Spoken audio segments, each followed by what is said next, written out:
இந்த பகுதி மிக தெளிவாய் வேதபூர்வமான தகப்பனின் குணாதிசயத்தை வெளிப்படுத்துகிறது. வேதபூர்வமான தகப்பன் எப்படி இருக்க வேண்டும், ஒரு தகப்பன் எப்படி இருக்க வேண்டும் என்பதை இந்த பகுதி மிக தெளிவாக சொல்கிறது. முதலாவது, வேதபூர்வமான தகப்பன் அல்லது ஒரு விசுவாசியான ஒரு தகப்பன் எப்படிப்பட்டவன்? ஒரு விசுவாசியான தகப்பன் தன் மகனின் உண்மையான நிலையை அறிந்திருக்கிறவன். ஒரு தகப்பன் தன்னுடைய பிள்ளைகளின் உண்மையான நிலையை அறிந்திருக்கிறவன். 17ஆம் வசனம் சொல்லுது, அப்பொழுது ஜனக்கூட்டத்தில் ஒருவன் அவரை நோக்கி, போதகரே, ஊமையான ஒரு ஆவி பிடித்த என் மகனை உம்மிடத்தில் கொண்டு வந்தேன். அங்கே இயேசுவிடத்தில் போய் தன்னுடைய மகனை குறித்ததான உண்மையை அப்படியே சொல்கிறான். என்னுடைய மகனுடைய நிலைப்பாடு இதுதான். என்னுடைய மகன் அசுத்த ஆவி பிடிச்சிருக்கிற மனுஷன், என்னுடைய மகன் ஊமையான மனுஷன், என்னுடைய மகன் செவிடான ஒரு மனுஷன், என்னுடைய மகனுக்கு அசுத்த ஆவி பிடிச்சு அவனை புரட்டுது, அவனை நுரத்தள்ள வைக்குது, அவன் கீழே விழுகிறான், அவன் தீயில போறான், தண்ணிக்குள்ள போறான் என்பதை தன்னுடைய மகனை குறித்து அவன் வெளிப்படுத்துகிறான். இப்படிதான் உங்களுடைய என்னுடைய பிள்ளைகளுடைய உண்மையான பாவ நிலைப்பாடு. உங்களுடைய என்னுடைய பிள்ளைகள் நல்லவங்க இல்லை. உங்களுடைய என்னுடைய பிள்ளைகள் பாவத்திலே சிக்குண்டவர்கள். வேதம் சொல்லுது, உங்களுடைய என்னுடைய பிள்ளைகளினுடைய உண்மையான நிலை என்னன்னா, அவன் பாவத்திலே பிறந்திருக்கிறான். அவனுடைய இருதயத்தில் அறியாமல் பாவம், பொய், கோபம், அடம்பிடித்தல் எல்லாம் அவனுடைய இருதயத்தில் ஒட்டி இருக்கும். உங்களுடைய பிள்ளைகள் இந்த உலகத்தில் எல்லா பாவத்தையும் செய்ய திராணி உள்ளவர்கள். உங்களுடைய என்னுடைய பிள்ளைகள் இந்த உலகத்தில் இருக்கிற எல்லா விதமான பாவத்தையும் செய்ய திராணி உள்ளவர்கள். மார்க்ஸ் விசேஷ 7ஆம் அதிகாரத்தை திருப்பிட்டீங்க அப்படின்னா, மார்க்ஸ் விசேஷ 7ஆம் அதிகாரம் 21-23 வசனத்தில், எப்படினில் மனுஷனுடைய இருதயத்திற்குள் இருந்து பொல்லாத சிந்தனைகளும், பெச்சாரங்களும், வேசித்தனங்களும், கொலைபாதகங்களும், களவுகளும், பொருளாசைகளும், துஷ்டங்களும், கபடும், காம விகாரமும், வன்கண்ணும், தூஷணமும், பெருமையும், மதிகேடும் புறப்பட்டு வரும். பொல்லாங்கானவில இவைகள் எல்லாம் உள்ளத்திலிருந்து புறப்பட்டு மனுஷனை தீட்டுப்படுத்தும். இதில் சொல்லப்பட்ட எல்லா பாவத்தையும் உங்களுடைய என்னுடைய பிள்ளையால் செய்ய முடியும். அது ஆம்பளை பிள்ளையாக இருந்தாலும் சரி, பொம்பளை பிள்ளையாக இருந்தாலும் சரி, கண்டிப்பாக இந்த பாவத்தை உங்களுடைய பிள்ளைகள் கண்டிப்பாக செய்வாங்க. அது கை குழந்தையாக கூட இருக்கலாம், 6 மாத குழந்தையாக இருக்கலாம், 1 வயசு குழந்தையாக இருக்கலாம், 2 வயசு குழந்தையாக இருக்கலாம். உங்கள் கையில் இருக்கிற, நீங்கள் வளர்க்குற, உங்கள் வீட்டில் இருக்கிற உங்களுடைய பிள்ளைகள் இப்படிப்பட்ட பாவத்தை மட்டுமே செய்ய திராணி உள்ளவர்கள். இதை முதலாவது புரிந்து கொள்ளுங்கள். இது உங்களுக்கு முதல் தெரியுமா? ஆஸ் அ ஃபாதரா, ஒரு தகப்பனா, இது உங்களுக்கு தெரியுமா? என் பையன் பொய் சொல்வான்னு தெரியுமா? என் பையன் திருடுவான்னு தெரியுமா? என் பையன் இச்சிப்பான்னு தெரியுமா? என் பையன் விபச்சாரம் பண்ணுவான்னு தெரியுமா? என் பையன் ஒரே தேவனை வணங்க மாட்டான்றது தெரியுமா? ஒரு ஃபாதருடைய ரெஸ்பான்சிபிலிட்டி என்ன என்பதை இந்த பகுதி மிக தெளிவாக சொல்லுது. ஒரு தகப்பனா தன்னுடைய மகனுடைய, தன்னுடைய மகளுடைய அந்த பாவகரமான நிலையை முழுமையாக அறிந்திருத்தல். இங்கே தன்னுடைய அந்த தகப்பன் தன்னுடைய மகனுடைய முழு நிலையை அறிஞ்ச இயேசுவிட்ட எக்ஸ்பிளைன் பண்ணுறான். ஆண்டவரே, என்னுடைய பையன் இப்படிப்பட்ட நிலையில் இருக்கிறான்.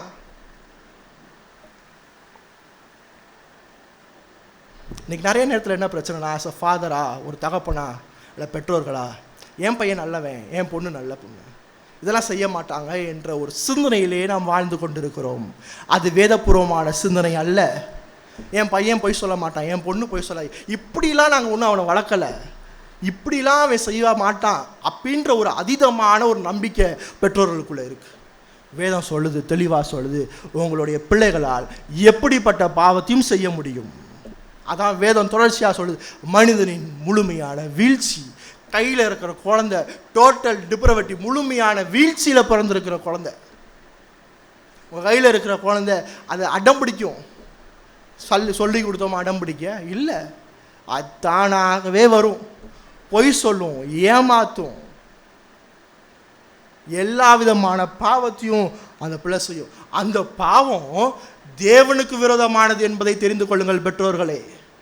தகப்பனா, நீங்கள் ஒரு விஷயத்தை தெரிஞ்சுக்கணும், அந்த பிள்ளை செய்கிற ஒவ்வொரு பாவமும் உங்களுக்கு விரோதமானதல்ல, அது தேவனுக்கு விரோதமானது. அந்த பாவம் தேவனுடைய கோபத்தை அந்த பிள்ளையின் மேல் அதிகரித்து கொண்டிருக்கிறது. அதுக்கான விளைவு நரகம் என்பதை புரிந்து கொள்ளுங்கள். அங்கே அந்த தகப்பனுக்கு அந்த பிள்ளையோடைய கண்டிஷன் என்னன்னு தெரியுது. இப்படியே விட்டேன்னா அவன் செத்து போய் நரகத்துக்கு போயிடுவான்னு சொல்லி அந்த தகப்பனுக்கு தெரிந்திருக்குது. இப்படி தெரியுமா உங்களுடைய பிள்ளையோடைய நிலையை குறித்து? உங்களுடைய பிள்ளையுடைய நிலையை குறித்து இப்படி தெரியுமா? இந்த ஆவிக்குரிய நிலைப்பாடு, இந்த ஆத்துமாவினுடைய நிலைப்பாடு தான் இந்த உலகத்தில் ரொம்ப ரொம்ப முக்கியம். தேவனுடைய கோபத்துக்கு நேராக என்னுடைய பிள்ளை இருக்கு, என்னுடைய பிள்ளைக்கு நரகம் மட்டும்தான் ஒரே வழி என்று உங்களுக்கு தெரியுமா? தெரிந்து கொள்ளுங்கள். இப்படி தெரிஞ்ச உடனே அந்த தகப்பன் என்ன செய்யறான் அப்படின்னா, அந்த தகப்பன் இரண்டாவதா வேதபூர்வமான விசுவாசமுள்ள தகப்பனுடைய குணாதிசயம், தகப்பன் தன் பிள்ளைக்காக இயேசுவை தீர்க்கமாய் தேடி வருகிறான். அந்த தகப்பன் தன்னுடைய மகன் சுகப்படுத்துவதற்காக இயேசுவை தீர்க்கமாய் தேடி வருகிறான். கேள்விப்பட்டான் இயேசுவை குறித்து, தன்னுடைய மகனுடைய முழுமையான நிலையை தெரிஞ்சோடனே அவன் இயேசுவை குறித்து கேள்விப்படுறான். இயேசுவை பார்க்க வரான். இயேசு இல்லை. அச்சோ இல்லையே அப்படின்னு சொல்லி அவன் திரும்பி போல. இயேசுவை பார்க்கும் வரைக்கும் அந்த தகப்பன் ஓயவில்லை. இயேசுனுடைய கரத்தில் அந்த மகன் சேர்ற வரைக்கும் அவன் ஓயலை. அவனுடைய இயேசுடைய சீசர்களை அப்ரோச் பண்ணி பார்க்குறான், உங்களால் ஏதாவது செய்ய முடியுமா அப்படின்னு சொல்லி பார்க்குறான்.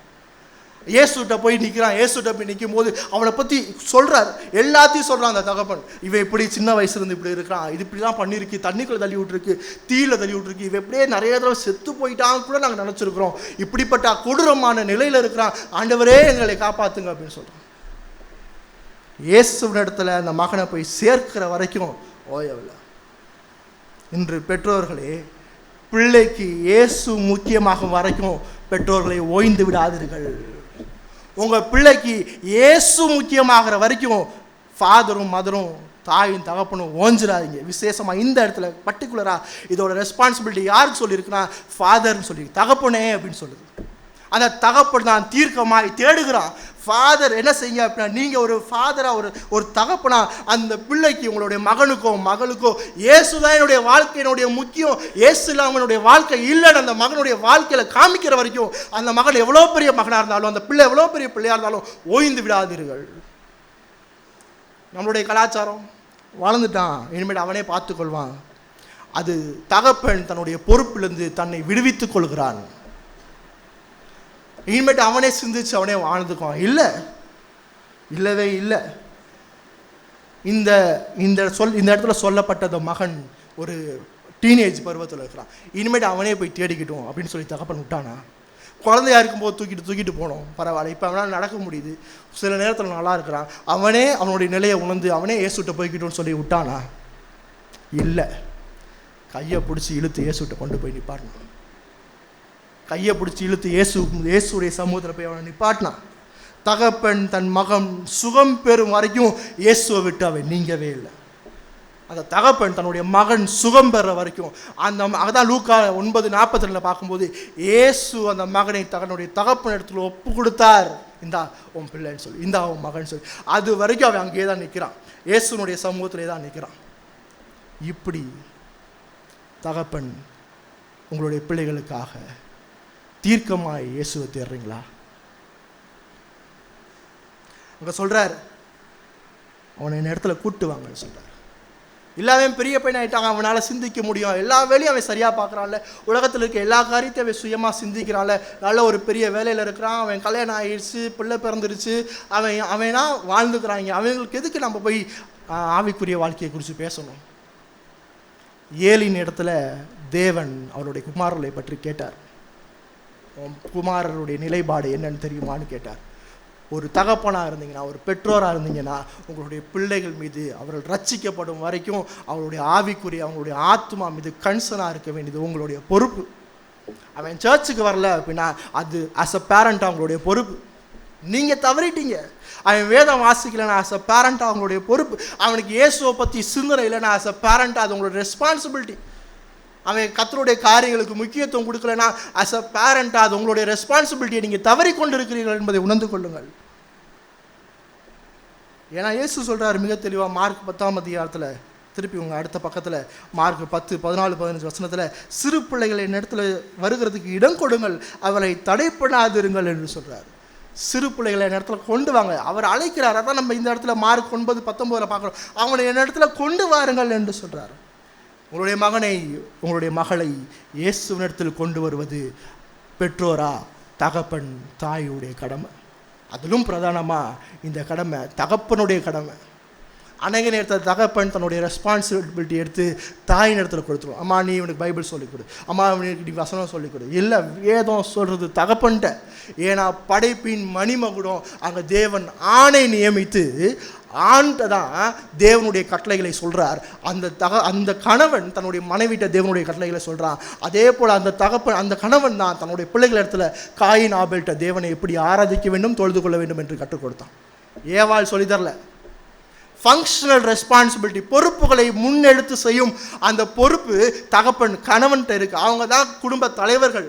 குடும்ப தலைவன் நாம் பொறுப்புகளை முன்னென்று எடுத்து செய்ய வேண்டும். அதில் மிக முக்கியமாக பிள்ளை வளர்ப்பில் முக்கியமான பொறுப்பு இருப்பது தகப்பனுக்கு. தகப்பன் தன் பிள்ளையோடு பேச வேண்டும். தகப்பன் தன் பிள்ளைக்கு கர்த்தருடைய வார்த்தையை கற்றுக் கொடுக்க வேண்டும். தகப்பன் தன் பிள்ளையோடு நேரத்தை செலவழிக்க வேண்டும். பிள்ளைகள் இடத்துல பேசலை அப்படின்னா தகப்பனா நம்ம பொறுப்பை அதை விட்டுரும். இந்த இடத்துல இந்த தகப்பன் தன்னுடைய மகனை கூட்டிட்டு போகிறான். இவனோட நிலைப்பாடு என்ன? இவனை ஊமை செவிட இருந்தாலும் இவன் இடத்துல தகப்பன் கம்யூனிகேட் பண்ணியிருப்பார், நம்ம இயேசுவை பார்க்க போகிறோன்ட்டு.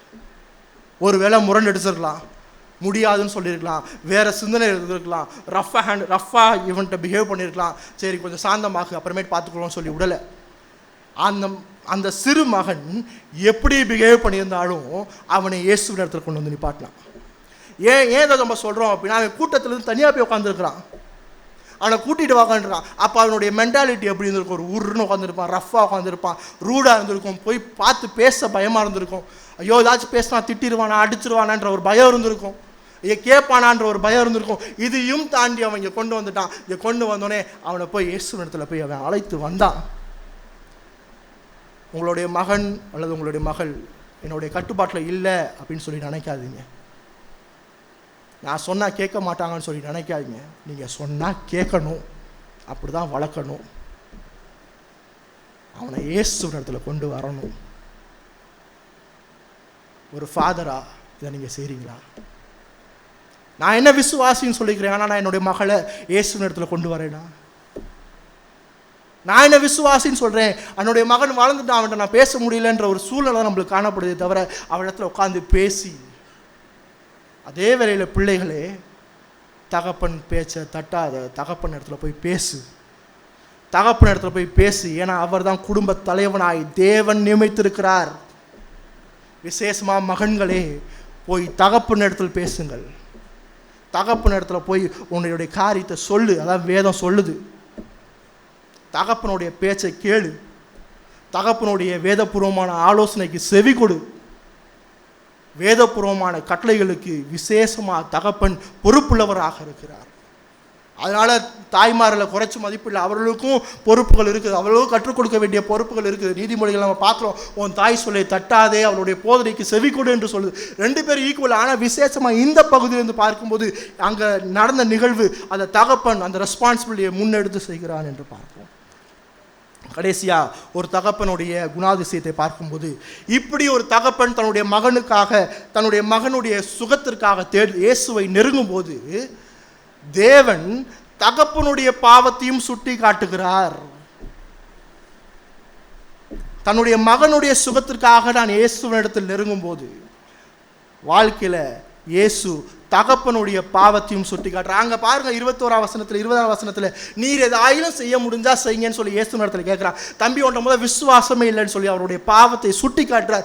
சுட்டி காட்டும் போது அங்கே அந்த மனுஷன் மனம் திரும்பி, ஆண்டவரே என்னுடைய அவிசுவாசம் நீங்கும்படி செய்யும் என்று சொன்னார்.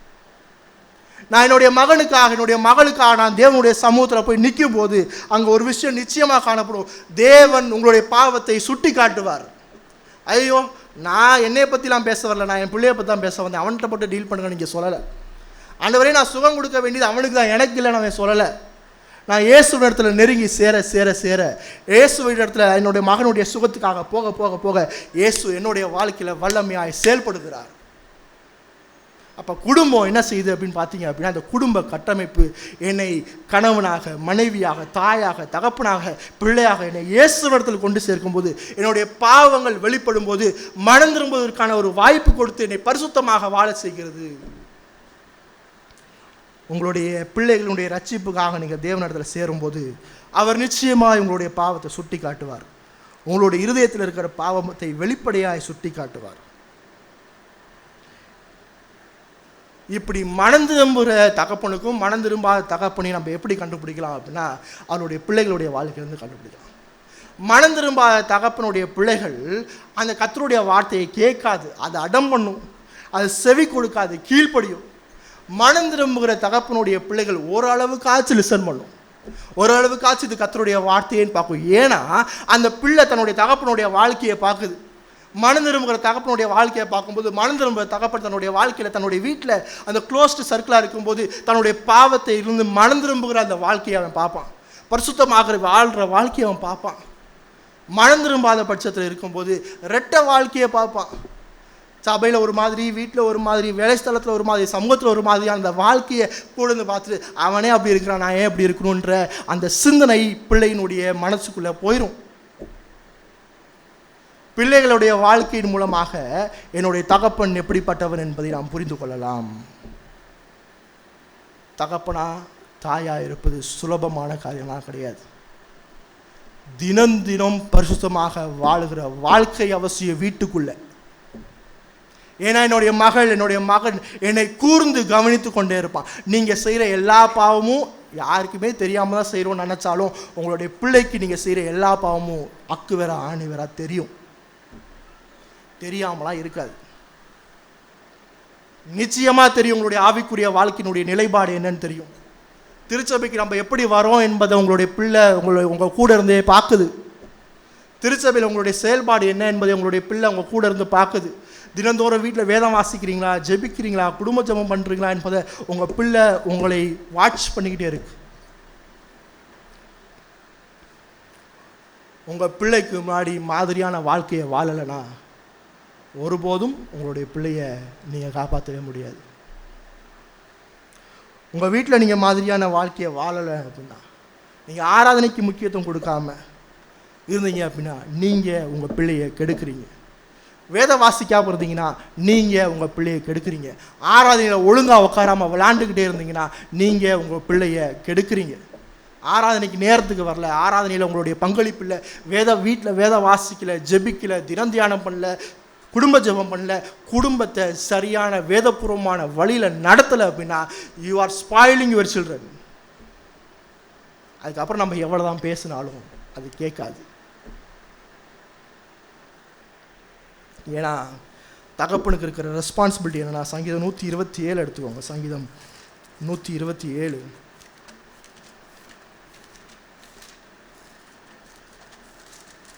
4ஆம் வசனம். வாழ வயதின் குமாரன் பலவான் கையிலுள்ள அம்புக்கு ஒப்பா இருக்கிறான். அந்த அம்பு என்ன செய்யணும்? அவன் தான் தகப்பன் தான் குறி வைக்கணும், அம்பு தான் பிள்ளை.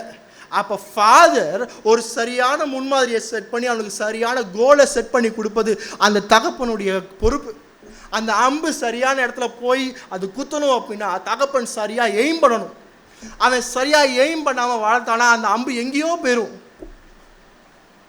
இயேசுவிட்ட கொண்டு வர்றது தான் அவங்களுடைய எய்ம். இயேசுடைய பாதத்தில் போய் சேர்க்கிறதா நம்மளுடைய எய்ம். அந்த எய்முக்கு ஒரு தகப்பனா நான் என்ன செய்கிறேன்? அந்த எய்முக்கு தகப்பனா நான் என்ன செய்கிறேன்? இந்த இடத்துல மார்க் 9 அந்த தகப்பன் இயேசுவின் இடத்துல கொண்டு வந்து கொடுத்தான். இயேசு மறுபடியுமா எடுத்து தகப்பனுடைய கரத்தில் வந்து கொடுத்தார். இப்படி உங்கள் பிள்ளைய நீங்கள் இயேசுவின் இடத்துல கொண்டு போய் சேர்ப்பீங்களா? உங்களுடைய பேரண்டிங்கை மறுபடியுமா யோசித்து பாருங்கள். பிள்ளைய வளர்ந்துட்டாங்க, கல்யாண வயசில் இருக்கிறாங்க, அல்லது கல்யாணம் ஆகிட்டாங்க, பரவாயில்ல.